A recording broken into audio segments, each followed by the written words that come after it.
Ito ang pinakabaliw, pinakanakakasuka, at pinakanakakatakot na pelikulang nakita ko ngayong taon. Wala nang iba. Anong asterisk Fatal Attraction asterisk at asterisk The Joker? Napakalayo ang mga ito sa pelikulang ito. Ihahandog namin sa inyo ngayon ang asterisk Certain Substance. Si Xiaomi ay isang napakahusay na mananayaw noon. Pero hindi na siya ganoon kahusay ngayon. Dahil matanda na siya ngayon. Hindi na gusto ng amo si Mei ngayon. Sisiguraduhin niyang matanggal si Mei sa trabaho. Sakto namang palabas siya ng banyo. Narinig ni Mei ang sinabi kanina ng amo niya. Habang pauwi na siya, nakita niya ang retrato niyang itinapon. Tapos, hindi niya namalayan. Nabangga na pala siya agad ng sasakyan. Buti na lang at walang nangyaring masama. Pero malungkot si Xiaomi. May binigay sa kanya ang isang batang doktor. Isang flash drive ang laman noon. Sinubukan ni Xiaomi na i-plug yon. Isang mahiwagang gamot pala yon. Nakakapag-produce ito ng mga bagong selula para makagawa ng isa pang mas bata na siya. Pero ang gamot na ito ay dapat sundin ng isang patakaran. Ang matandang siya at ang kanyang kabataan ay kailangang magpalitan ng buhay kada isang linggo. Kung hindi, magkakaroon ng aksidente. Dali-daling tinawagan ni Xiaomi ang may-ari ng mahiwagang gamot. Ayon sa address, nakarating siya sa isang lugar. Nakuha ni Xiaomi ang gamot na kanyang hinahanap. So good na.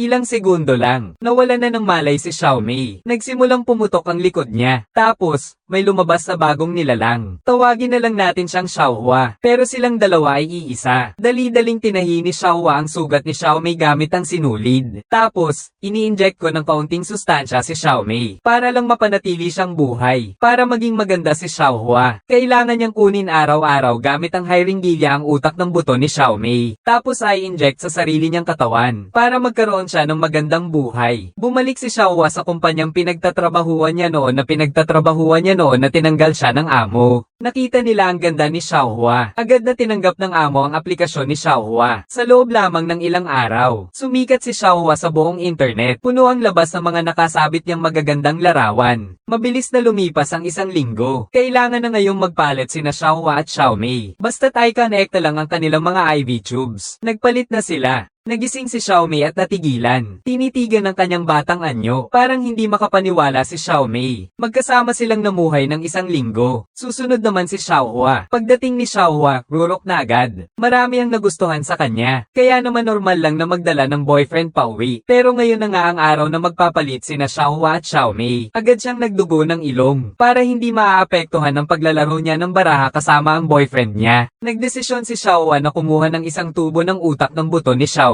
At agad itong ini-inject sa sarili niya. Si Xiaohua na halos mamamatay ay biglang nabuhay ulit nang dumating ang araw ng pagpapalit ng katawan. Si Xiaomi ay napaikan at namatay. Gulong-gulo ang bahay. Bigla niyang natuklasan ang kanyang isang daliri na naging sobrang luma. Ito ay dahil sa labis na paggamit ni Xiaohua sa katawan ni Xiaomi. Kahit anong hugas ni Xiaomi ay hindi maalis. Gusto niyang kontakan ng misteryosong tao kung paano ito malulutas. Ang na-overuse ay hindi na maayos. Ang tanging paraan ay ang sundin ang batas. Huwag kayong mag-aksaya ng oras ng isa't isa. Pagkatapos, pumunta si Xiaomi sa isang karinderya. Isang matandang lalaki ang nagsimulang magsalita kay Xiaomi. Napansin ni Xiaomi na ang matandang lalaki ay may parehong marka sa katawan niya. Dahil ang matandang lalaki pala ay ang dating batang doktor sa ospital. Kinilala ni Xiaomi ang matandang lalaki. Ang matandang lalaki ay nakakaranas din ng problema ni Xiaomi. Gusto niyang hikayatin si Xiaomi na itigil ang pag-e-eksperimento sa gamot. Pero hindi pa rin siya nakinig si Xiaomi. Natakot at tumakbo na lang pauwi. Di niya inaasahan na mabangga niya sa daan ang boyfriend ni Xiaohua.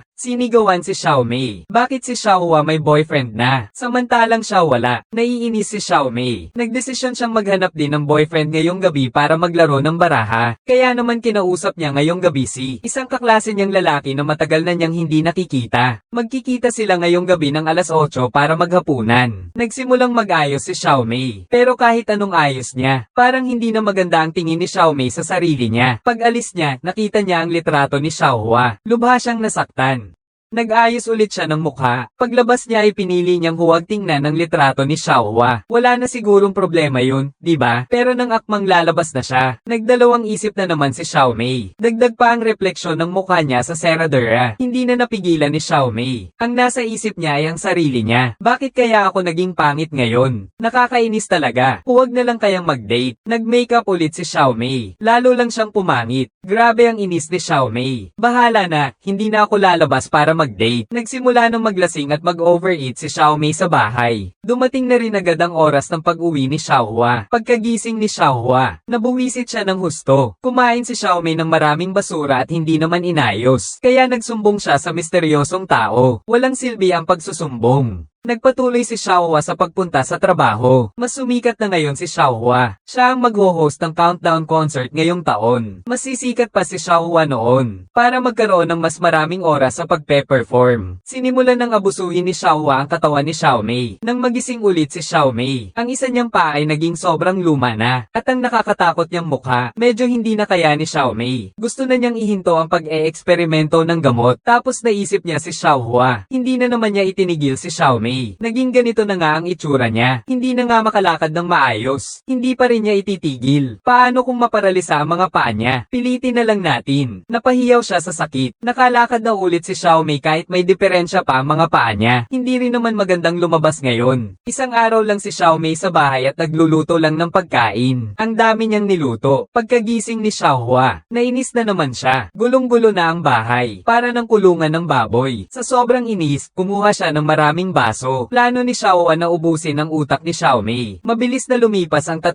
buwan. Naubos na ang gamot ni Xiaohua. Ang kinukuha niya sa utak ni Xiaomei ay itim na. Tinanong niya ang misteryosong tao kung ano ang gagawin. Ang tanging magagawa na lang natin ay palitan ng katawan ni Xiaomei para makapagpatuloy silang dalawa sa pagsasama. Pero hindi pwede ngayon. Dahil ang nobyo niya ay nasa bahay niya ngayon at naghihintay para maglaro ng baraha. Wala na tayong magagawa. Wala na ngang paraan. Palit na lang tayo ngayon. Umakyat si Xiaohua papasok sa madilim na silid at pinalitan ng katawan ni Xiaomei. Narinig ng boyfriend niya ang kakaiba kaya pupunta siya para tignan. Siyempre, ayaw ni Meileng na makita siya ng boyfriend niya dahil gising na siya. Kasi ang itsura niya ngayon ay naging sobrang nakakatakot. Sa sobrang inis, sinigawan ni Meileng at pinalayas ang boyfriend niya. Parang halimaw na ngayon si Meileng. Gusto na niyang ihinto ang epekto ng gamot. Kinabukasan, dali-dali siyang kumuha ng gamot para maitigil yon. Tapos kinaladkad niya si Xiaohua. Basta't maiturok na lang sa kanya ang gamot na pampigil. Hindi na siya magiging kontrolado ni Xiaomei. Pero nasa kalahati pa lang ang pagturok ng sireng. Nag-alangan na naman si Xiaomei. Gusto pa rin niya ang kanyang pagiging bata. Agad na hinugot ni Xiaomei ang sireng at gustong gisingin si Xiaohua. Pagkatapos ay nagising si Xiaohua. Pero pareho silang nagising. Hindi ko akalain na may ganito palang gagawin. Pareho silang hindi makapaniwala. Nakita nila ang gamot sa sahig. Nagalit si Xiaohua. Gusto niyang patayin si Xiaomei. Hinuli ni Xiaohua ang ulo ni Xiaomei at pinaghahampas sa pader. Sa huli, napatay ni Xiaohua si Xiaomei. Pareho nilang sinaktan ang sarili. Bakit pa nga ba? Walang magandang maidudulot yan kay Xiaohua. Namatay si Xiaomei. Mamamatay rin si Xiaohua. Malapit na ang pag-host ni Xiaohua sa pagsalubong ng bagong taon. Mabilis na dumating ang hindi inaasahang pangyayari sa kanya. Nagsimulang malagas ang ngipin ni Xiaohua. Pati ang tenga niya ay nagsimulang malagas din. Ngayon na ang kanyang pagtatanghal sa pagtatapos ng taon. Ano na ang gagawin ko? Bigla niyang naalala ang gamot na nagpabago sa kanya noon. Agad na pumunta si Xiaohua sa bahay para muling lumikha ng bagong sarili. Ngunit wala na itong silbi. Pagkatapos niyang mag-iniksyon ng gamot, namatay na rin si Xiaohua. Lumabas na ang bagong ako. Pero hindi ito ang gusto ni Xiaohua, kundi sina Xiaomei at Xiaohua noon. At isa pang panibagong ako na pinagsama-sama. Ibig sabihin, 3 kaming nagsama-sama. Put angina, isang nakakatakot na halimaw na ito ngayon. Hindi ko na kaya pang tiisin. Sa huli, naging isang tambak ng putik ang 3 at namatay sa daan. Sobrang nakakagutom ng eksena.